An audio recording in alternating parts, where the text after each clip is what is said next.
People! Isang magpagpalang araw sa ating lahat. Dahil maaga tayong nagising ngayong araw ay ipapakita ko po sa inyo ang aking paboritong gawain tuwing umaga. Ay ang pagdidilig ng aking mga paboritong halaman dito sa bahay namin. Actually mga kasangkay ay may mga tanim ako dito sa likod ng bahay namin. Gumawa kami ng maliit na garden dito sa likod ng bahay namin. Ito ang dahilan kung bakit excited akong magising ng umaga. Dahil super excited akong subaybayan ang tuwing paglaki nila araw-araw. Papakita ko na po sa inyo ang aking mga gawain tuwing umaga. Ito ay ang pagdidilig sa kanila. Yan po yung paborito kong gawain tuwing umaga. Natutuwa talaga ako sa aking mga ginagawa.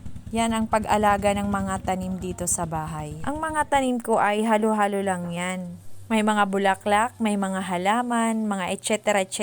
Tapos mga gulay ang iba. Karamihan talaga sa mga alaga ko ay ang mga gulay-gulay. Ewan ko ba, hilig ko na talaga magtanim ng mga gulay-gulay dito sa bahay. Ganito na ba talaga pag aging na? Ganito na ba talaga pag 30 plus na din?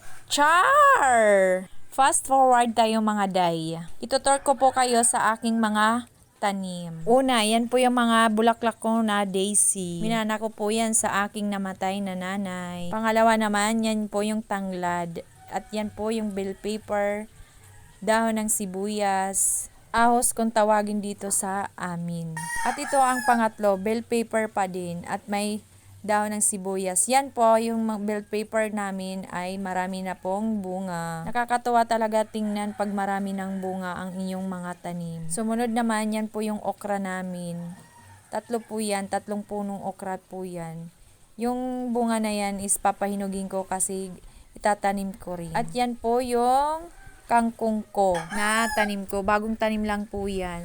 Kaya ganyan yung itsura niya. Nilagyan ko po yan ng harang kasi ginagalaw kasi ng mga manok. At hindi mawawala ang aking paboritong halaman kundi ang aking gulay na ampalaya. 4 po yan sila na ampalaya. Kaya nilagyan ko sila ng magagapangan nila papunta sa taas. Sinadya talaga namin ni Papi Chulo ng maggawa ng magagapangan nila para maganda tingnan pag mamunga na ang aking mga alagang ampalaya. Yan po guys ang bahay-bahayan ng aking mga alagang ampalaya. Yan po ang gagapangan nila. Para pag mamunga na sila, di luloy-luloy na lang yung bunga nila papunta sa baba, di ba? At di mawawala ang kalamansi dito sa aming bahay. Mababang puno lang po yung kalamansi dito sa bahay namin. Maaabot talaga ng bata. At syempre, and the last one, di mawawala ang sili. Ang paborito namin ni Papi Chulo tuwing kumakain. So dito lang po, bye-bye!